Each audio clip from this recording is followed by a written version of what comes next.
इस वीडियो में हम बात करेंगे कि बाय डिफ़ॉल्ट हम लोग एक मीडियोकर सोसाइटी में बॉर्न होते हैं।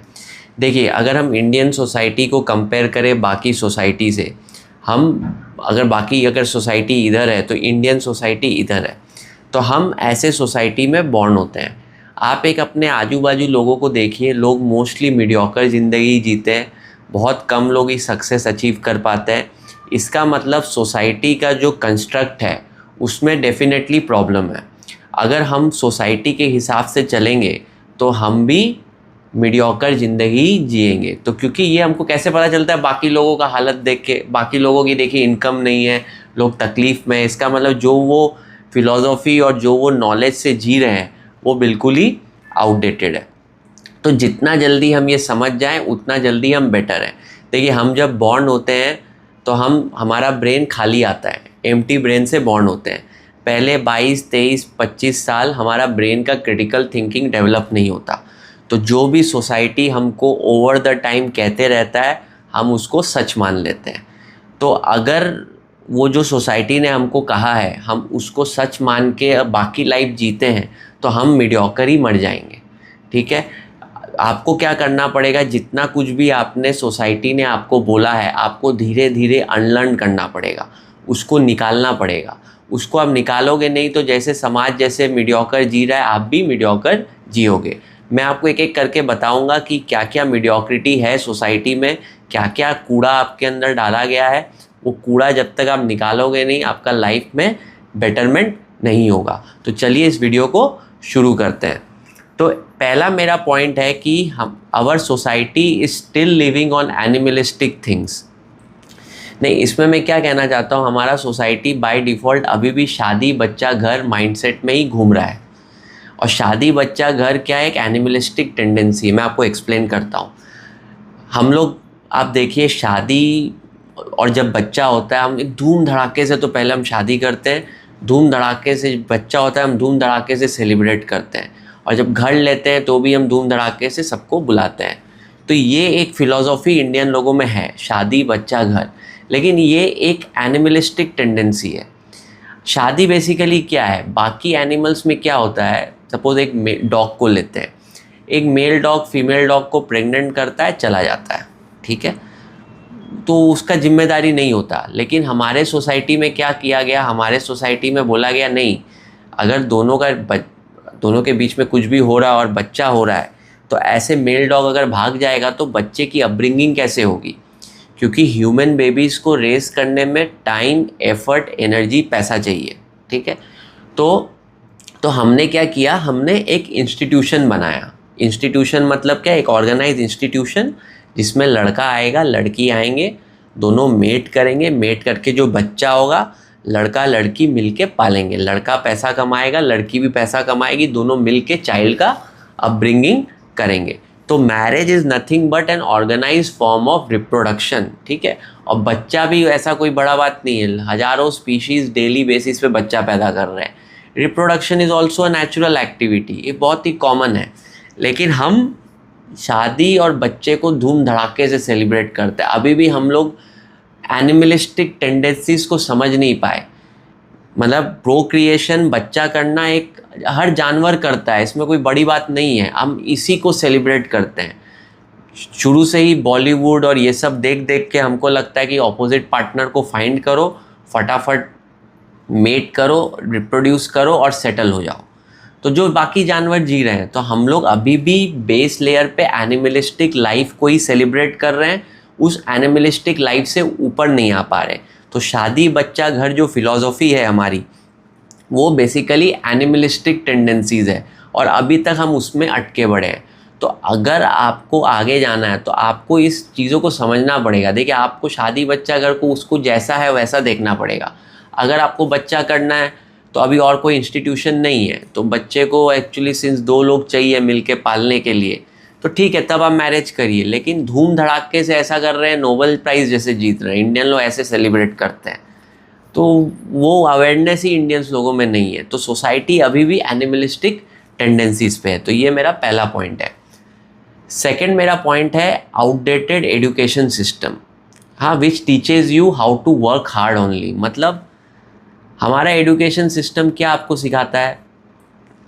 17-17 घंटे पढ़ो, 15-15 घंटे पढ़ो, 98% ले आओ, IIT निकालो, IAS निकालो, मैंने रात दिन खटो, खटने के बाद नौकर बनो। ठीक, तो हमारा एजुकेशन सिस्टम तो बेसिकली रट्टा मल पे है। रट्टा भी मारो मत, रट्टा भी 18-18 घंटे मारो। अभी IAS का एग्ज़ाम क्या होता है? IAS का एग्ज़ाम जो होता है उसमें इतना नॉलेज उनका टेस्ट किया जाता है और रट्टा ही मारते हैं मोस्टली। ठीक है, क्रिटिकल थिंकिंग बहुत कम ही यूज़ होती है। तो बेसिकली रट्टा मल मार के यही IAS ऑफिसर फिर जाके जीवन भर नौकरी करते हैं। तो हमारा जो बेसिकली एजुकेशन सिस्टम है वो अराउंड रट्टा मल एजुकेशन सिस्टम है, मतलब जितना मगअप कर सके। तो ब्रेन का कभी भी क्रिटिकल थिंकिंग यूज़ ही नहीं होता। ब्रेन का क्रिटिकल थिंकिंग यूज़ नहीं होता तो हम नई चीज़ें बना नहीं पाते, हम एक रट्टा मल एजुकेशन पे चलते हैं। ठीक है, ये मेरा पहला पॉइंट।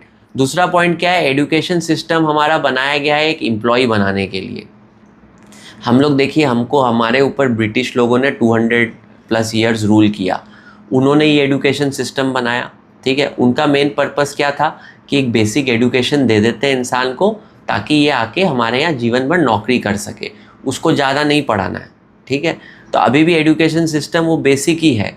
आपको पैसा कैसे बनाता है एजुकेशन सिस्टम थोड़ी सिखाता है, आपको पर्सनल फिनेंस थोड़ी सिखाता है, आपको नॉलेज ऑफ सेल्फ जो सबसे इम्पॉर्टेंट है लाइफ में, खुद की नॉलेज होना, खुद की बायोलॉजी समझना, खुद के डिज़ायर समझना, खुद के इमोशन समझना, ये थोड़ी सिखाता है एजुकेशन सिस्टम। आपको एक बेसिक वोकेशनल नॉलेज दिया जाता है। वोकेशनल मतलब उतना ही नॉलेज दिया जाता है ताकि आप जाके किसी के यहाँ एम्प्लॉई बन सको। ठीक है, तो ये हो गया वोकेशनल नॉलेज दिया जाता है कि मतलब उतना ही, उससे ज़्यादा उसका क्रिटिकल थिंकिंग मेरे को डेवलप नहीं करना। तो ये आउटडेटेड एजुकेशन। अगर आप ये एजुकेशन सिस्टम पे आप सोच रहे हो मैं 70 ईयर सर्वाइव करूँगा, तो आप मीडियोकर ज़िंदगी ही जियोगे। आपको खुद से अपनी किताबें पढ़नी पड़ेगी, खुद से लर्निंग करनी पड़ेगी, खुद से डिफरेंट टाइप ऑफ बुक्स पढ़ने पड़ेंगे। How to make money, money कैसे बनता है। मनी देखिए हार्ड वर्क से नहीं बनता, मनी लेवरेज से बनता है। आपको मनी का कॉन्सेप्ट समझना पड़ेगा, आपको खुद के बारे में पढ़ना पड़ेगा, मेरी बायोलॉजी, मेरा इमोशन, मेरी सेक्सुअलिटी, मेरे डिज़ायर्स, लस्ट क्या होता है, ऑपोजिट जेंडर के प्रति अट्रैक्शन क्यों होता है, पर्सनल फिनेंस, इतना कुछ है पढ़ने को, हम लोग पढ़ते ही नहीं हैं। आपको ये सब पढ़ना पड़ेगा, तब आपको ओवरऑल चीज़ें समझ में आएगी। और ये आपको एजुकेशन सिस्टम में पढ़ाया नहीं जाता। आपको एजुकेशन सिस्टम में आप जानवर की तरह आए हो, जानवर को थोड़ा सा ट्रेनिंग दे दिया ताकि वो मेरे यहाँ बस काम कर सके। तो आप अभी भी एक बेस लेवल पे, कॉन्शियस लेवल पे आप एक एनिमल ही हो। ठीक है, तो ये हो गया आउटडेटेड एजुकेशन सिस्टम। तीसरा जो यहाँ पे है वीक कंटेंट, मतलब अभी इसमें मैं क्या कहना चाहता हूँ, सोसाइटी में जैसा कंटेंट प्रोड्यूस होता है, सोसाइटी का कॉन्शियसनेस वैसे ही इवॉल्व होता है। ठीक है, बाहर के आप देखोगे कंट्रीज़ में स्टार वॉर्स ये सब टाइप की मूवी बनती थी, तो वहाँ पे दिखाया जाता था कि हम लोग मार्स पे जा रहे हैं। अब एलॉन मस्क उसको प्रूव कर रहा है। तो मैंने वहाँ क्या विजनरी टाइप ऑफ मूवीज़ बनती थी और विजनरी को रियलिटी बनाते थे, क्योंकि बच्चे उसको देखते थे, कि ऐसा भी हो सकता है। बच्चे उसके बारे में क्यूरियस होते थे। अब वही जैसे एलॉन मस्क बच्चा जब था, स्टार वॉर्स देखा होगा, अब उसके अंदर आया कि चलो मार्स पे जाते हैं और रॉकेट बना रहा है, ये बना रहा है, तो उसके अंदर क्यूरियोसिटी है। हमारे यहाँ बच्चे ये सड़क छाप बॉलीवुड मूवी, सड़क छाप शाहरुख खान को देख के बड़े होते हैं, जो सिर्फ आशिकी करता है। ठीक है, या फिर रॉ एजेंट बनता है।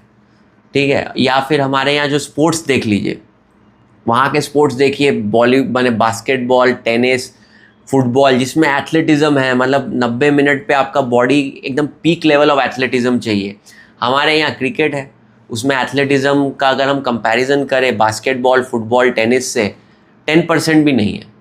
तो हमारे यहाँ कंटेंट कंजम्पशन बहुत ही वीक है, मतलब हमको अंदर से वीक कर देता है। हमको बेसिकली बॉलीवुड देख के हम बस आशिकी सीखते हैं। बॉलीवुड में दिखाया जाता है कि तुम बस आशिक बनो, लाइफ का मेन पर्पस है ऑपोजिट जेंडर को चेस करो और शादी करो, जो शुरू में हमने पढ़ा, शादी करो, बच्चा करो और फैमिली बनाओ, मर जाओ। ठीक है, तो ये बॉलीवुड से। और हम एक वीक स्पोर्ट्स देखते हैं, स्पोर्ट्स भी, क्योंकि हम अंदर से वीक हैं, हमको वीक स्पोर्ट्स ही मज़ा आता है, जिसमें थोड़ा थ्रिल हो, बास्केटबॉल हो, टेनिस हो, ऐसे स्पोर्ट्स हम देखते नहीं। अभी बाहर के कंट्री में मैं देख रहा था, जापान या किधर में, लोग जो उनका मेन स्ट्रीट है वहाँ पे चेस देख रहे हैं। मतलब लोग माने क्यूरियोसिटी से चेस, उनका एक स्पोर्ट्स है चेस जैसा, वो देख रहे हैं। इंडियन लोग अगर चेस चल गया यहाँ पे तो सो जाएंगे रास्ते पे। इंडियन लोगों को बार डांस चाहिए, बार में लड़की डांस कर रही है, ऐसा ऐसा नौटंकी चाहिए। ऐसा सड़क छाप कंटेंट देख देख के ब्रेन होगा क्या? पूरा मीडियोकर सोसाइटी इसीलिए हमारा हो गया है। तो आपको अगर अपना लाइफ बेटर करना है तो ये कंटेंट कंजम्पशन चेंज करिए। रैपर्स, क्रिकेटर्स, ये डांसर्स और ये बॉलीवुड के एक्टर्स, सड़क छाप, उन लोगों को देखना बंद करिए, ठीक है? तो आपका लाइफ थोड़ा थोड़ा बेटर। और न्यूज़ भी एक तरह का, पूरे तरह आपका ब्रेन आपको सिर्फ नेगेटिव प्रोपागेंडा स्प्रेड करता है। तो ये वीक कंटेंट कंजम्पशन सोसाइटी को हमारा मीडियोकर रखा हुआ है। ये मेरा तीसरा पॉइंट है। चौथा मेरा पॉइंट है बाबाज एंड गुरुज स्प्रेडिंग माने सुपरस्टिशन। मतलब हमारे यहाँ इंडिया में एक बाबा गुरु कल्चर था, पहले था। मुझे लगा था जेनजीज और ये लोग आएंगे तो इन लोग के अंदर थोड़ा अवेयरनेस आएगा, तो ये बाबाज एंड ये लोग वाइप्ड आउट हो जाएंगे। पर because of YouTube and social media ये लोग और एम्पलीफाई हो गए हैं। अभी तो भर भर के बाबाज आ गए हैं, अभी तो 17 साल के भी बाबाज आ गए हैं। वो कुछ भी आके बोलते हैं तो वो सुपरस्टिशियस बातें करते हैं और लोग उसको मानते हैं। तो इंडिया में क्या भर भर के सुपरस्टिशन फैल रहा है। देखिए, बाबाज एंड गुरुज का मैं आपको एक ट्रिक बताता हूँ। वो कभी भी आपका ईगो हर्ट नहीं करेंगे। अभी फॉर एग्जांपल आपको हेल्थ का प्रॉब्लम है, तो आपको क्या होगा, आपको अगर हेल्थ का प्रॉब्लम आपको ठीक करना है तो आपको डाइट ठीक करना होगा, आपको सुबह उठ के जिम जाना होगा, वॉक करना होगा, आपको अपने हैबिट्स चेंज करने होंगे, जो थोड़ा टफ जॉब है। ये बाबाज एंड गुरुज आपको टफ रास्ता नहीं दिखाएंगे। वो बोलेंगे कि भाई बेटा, तुम्हारा जो यहाँ हो रहा है ये भी पुराने जन्म का कोई कर्म के वजह से हो रहा है। तुम अपना ये पूजा वूजा में जो रीति रिवाज बता रहा हूँ, सुबह जाके गाय को ये खाना खिला दो, तुम्हारा हेल्थ और तुम्हारी लाइफ की प्रॉब्लम ठीक हो जाएगी। तो ये आपको फॉल्स सोल्यूशन देते हैं। राइट सोल्यूशन होता है आपके हैबिट्स ठीक करना। आपके हैबिट्स ठीक नहीं होंगे, आपका इनपुट्स ठीक नहीं होंगे, आपके आउटपुट्स नहीं आएंगे। तो ये बाबाज एंड गुरुज आपको बिल्कुल ही फॉल्स इल्यूशन में रखते हैं। इसीलिए ये लोग, माने जो लोग इनको सुनते हैं वो बिल्कुल ख़त्म हो जाते हैं। और इसीलिए इंडिया में इनके फॉलोअर्स है। इससे प्रूफ होता है कि हमारी सोसाइटी बिल्कुल ही मानसिक लेवल पे एकदम ही लोअर लेवल पे है। और इस सोसाइटी से आपको थोड़ा दूर हो जाना है, नहीं तो आपका स्तर भी उस लेवल पे आ जाएगा। ये मेरा चौथा पॉइंट है। पांचवा मेरा पॉइंट है कास्टिज़म। हमारा कंट्री लेवल पे यूनाइटेड नहीं है। हमारे कंट्री में इतने रिलीजन और कास्ट हैं, अपने में एक कंट्री के अंदर सब कंट्रीज़ है। अभी भी हम हमारे कंट्री में ये आ गया तो ये लैंग्वेज क्यों बोलो तभी मैं बात करूँगा। ये पॉलिटिशियंस लोग रिलीजन को अभी भी यूज़ कर रहे हैं। तो ये रिलीजन को यूज़ करके आपको डिवाइडेड रखना चाहते हैं। आप अगर अपने में यूनाइटेड नहीं होगे तो नेशन कैसे आगे जाएगा? आपस में ही हम अपने सब कास्ट में ही लड़ते रहते हैं धर्म के बेसिस पे। तो जो जहाँ कंट्री में अभी भी कास्टिज़म और रिलीजन प्रिडोमिनेंट रहेगा वो कंट्री मीडियोकर ही रह जाएगी। अपने लेवल पे हम यूनाइटेड नहीं है तो हम मतलब आगे कैसे जाएंगे? कंट्री आगे जाता है जब country as a whole united है। हमारा country as a whole united नहीं है, उसमें कास्टिज़म के लेयर घुसे पड़े हैं। अभी भी कुछ कुछ स्टेट में बातें चलती रहती है ना, ये लैंग्वेज बोलो तभी तुमको रहने दूंगा। क्यों आता है ये सब चीज़ें? अभी भी हमारा स्टेट, मेंटल स्टेट कास्टिज़म के अराउंड रिवॉल्व करता है। तो ये हमारा मेन पांचवा पॉइंट है कि ये कास्टिज़म हमको पूरा मीडियोकर ही रखेगा। जब तक हम रिलीजन एंड कास्टिज़म से ऊपर नहीं उठेंगे हमारा लाइफ आगे नहीं जाएगा। सिक्स्थ मेरा पॉइंट है मतलब करप्टेड पीपल एट पावर और मैंने नॉट द राइट, मैंने representatives at top are not the right fit for the country. मतलब आप ऐसा सोचिए कि लीडर ही अगर देश का चाहेगा कि लोग वीक रहें तो कंट्री तो वीक ही रहेगा। क्योंकि देखिए, जो लीडर्स एट द टॉप हैं वो हैं मासेस के रिप्रेजेंटेटिव, ठीक है? तो उनका एजेंडा क्या है? मासेस को अनएडुकेटेड एंड अनइन्फॉर्म्ड रखो। क्योंकि मासेस अगर एडुकेटेड एंड इन्फॉर्म्ड हो गया तो वो उनको क्वेश्चन करेगा कि भाई मेरा क्या स्थिति तुमने रखा है, मेरे को तुम बेटर लाइफ नहीं दे रहे, ऐसा सड़ा हुआ इंफ्रास्ट्रक्चर, पोल्यूशन। इनको अनएडुकेटेड रखो, इनको अनएम्प्लॉयड रखो और थोड़ा फ्री भी दे दो ताकि ये थोड़ा मोटा मोटी ज़िंदगी टान सके, इनकी लाइफ बेटर नहीं करनी। तो देखिए, इनके पास पूरा पावर है एजुकेशन सिस्टम में इन्वेस्ट करके लोगों को प्रॉपर शिक्षित करना, ह्यूमन कैपिटल को डेवलप करना, जो चाइना ने किया। चाइना के पास भी इतना ह्यूज पॉपुलेशन था, लेकिन चाइना ने ह्यूमन कैपिटल पे इन्वेस्ट किया, वहाँ के गवर्नमेंट ने। इंडिया के लोग ह्यूमन कैपिटल पे अगर इन्वेस्ट किए तो सत्ता से हट जाएंगे। तो उनका इंसेंटिव है कि ये ह्यूमन कैपिटल एकदम लोअर स्तर पे रहे, नहीं तो एकदम इनको, अगर लोग एडुकेटेड हो गए तो इनके अगेंस्ट में लोग बोलने लगेंगे ना कि भाई तुम मेरे को प्रॉपर नहीं दे रहे हो, प्रॉपर एनवायरनमेंट नहीं दे रहे हो, कैसा एम्प्लॉयमेंट नहीं दे रहे हो, लोग तो क्वेश्चन करेंगे। जो देखे नेपाल में हुआ था, यूथ लोग क्वेश्चन करने लगा। इंडियन के यूथ को पूरा वीक रखा जाता है कि इसको इन्फॉर्म्ड ही नहीं रखो। और देखिए जितने भी मैंने पॉइंट बोले ना, सब एक कॉमन एजेंडा है, प्रोपागेंडा है कि यूथ को वीक रखना। तो बॉलीवुड मूवीज़, एडुकेशन नहीं देना, कंटेंट स्कूल के लेवल पे आपको शिक्षा नहीं देना, बाबाज एंड गुरुज़ में भी देखोगे ये पॉलिटिशियंस लोग आ जाते हैं उनके वहाँ पे, तो बाबाज एंड गुरुज़ भी इनके संग मिले जुड़े हैं। तो सब कुछ ही हिडन प्रोपागेंडा है सोसाइटी को वीक रखने का।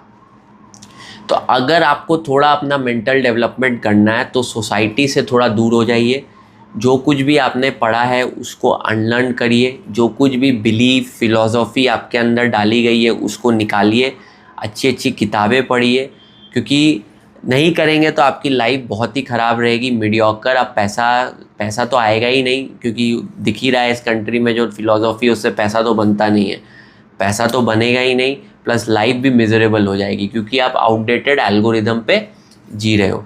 तो होपफुली आपको समझ में आया कि हमारी सोसाइटी मतलब क्यों मीडियोकर है, और ये मीडियोकर ही रहेगी, क्योंकि मीडियोकरिटी को ठीक करने के हमके जो फंडामेंटल, जो बोलते हैं ना पॉलिटिशियन कि 2046 तक हम ये हो जाएंगे, नहीं होने वाला, क्योंकि बेस लेवल ही गड़बड़ है। बेस लेवल मतलब जो सोशल कंस्ट्रक्ट है उसमें ही हम एनिमलिस्टिक चीज़ों को माने सेलिब्रेट करते हैं, जो हमने पढ़ा शादी बच्चा घर, उसके ऊपर एडुकेशन का लेयर भी ख़राब है, उसके ऊपर कंटेंट का लेयर भी ख़राब है, उसके ऊपर कास्टिज़म बैठा हुआ है, उसके ऊपर ये वीक रिप्रेजेंटेटिव्स बैठे हुए हैं। तो ये पूरा जो ढांचा है, फ्रेमवर्क है, इसमें पूरा वायरस लगा हुआ है और इस वायरस में आप जी रहे हो। तो जब तक ये वायरस को पूरी तरह एंटीबायोटिक दे के निकाला नहीं जाएगा तब तक इस देश का कुछ नहीं हो सकता, और मेरे को नहीं लगता मेरे लाइफ में तो होने वाला है और आपके लाइफ स्पैन में भी होने वाला है। तो बेस्ट तरीका क्या है, जो हो रहा है होने दो, अवेयर हो जाओ। सोसाइटी को बोलते हैं ना, वो जो एक बचपन में कहानी पढ़ते थे, एक वो बैक पाइपर बजा रहा है और सब रैट पीछे जा रहे हैं, तो हमारी सोसाइटी भी वैसे ही है, हर्ट फॉलोअर टाइप। वो बजाए जा रहे हैं आगे और ये लोग पीछे जा रहे हैं और आगे खाई है, ठीक है, और वो जाके गिर जाएंगे, 70 साल में वहीं मर जाएंगे। तो आप अवेयर हो जाओ, आप बोलो भाई मैं नहीं चला ये रास्ते, मैं अपना अलग रास्ते चला, तुम जाओ खाई में, मैं चलता हूँ अपने अलग रास्ते। आप वही चीज़ करो, क्योंकि आप सोसाइटी को ठीक नहीं कर सकते। सोसाइटी को ठीक करने के लिए जो मैंने बोला बेसिक कंस्ट्रक्ट ही गड़बड़ है, और वो मैं होते हुए नहीं देख रहा। होपफुली हो जाए, लेकिन मेरे लाइफ स्पैन में तो नहीं होगा, इतना जल्दी सोसाइटी चेंज नहीं होता। होपफुली आपको समझ में आया। आपको क्या अवेयरनेस हुई इस वीडियो से, लिखिए कमेंट्स के ऊपर। क्या आपको लगता था पहले मालूम था, पहले नहीं मालूम था, अभी मालूम पड़ा, कमेंट्स पे लिखिए। और कोई वीडियो पे आपको लगता है मुझे बनाना चाहिए, या फिर वीडियो की क्वालिटी या किसी चीज़ में और इम्प्रूवमेंट करना चाहिए, तो भी अपने सजेशन कमेंट्स पे लिखिए। अगर आपको मेरे से 1-to-1 कनेक्ट करना है तो लिंक डिस्क्रिप्शन में है।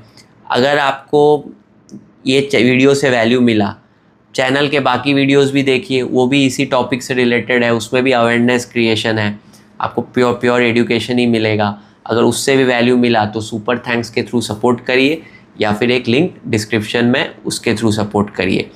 अगर आप एक कम्युनिटी ज्वाइन करना चाहते हैं जहाँ पे मैं लाइव स्ट्रीम करूँ या फिर और ऐसे नॉलेज शेयर करूँ, तो वो कम्युनिटी का लिंक डिस्क्रिप्शन में है। और कुछ वीडियो और कुछ बुक्स का लिंक भी आपको दिखेगा नीचे, वो बुक्स डेफिनेटली पढ़ लीजिए। आपका माइंड में जो बिलीफ सिस्टम है और ये है वो थोड़ा डीक्लटर हो जाएगा। तो वो सारे बुक्स के लिंक भी मैंने डाल दिए, जो मैंने पढ़े मुझे बहुत हेल्पफुल हुए, मैंने सोचा आप लोग के संग भी शेयर कर दूं। होपफुली आपको मज़ा आया। Thanks for watching.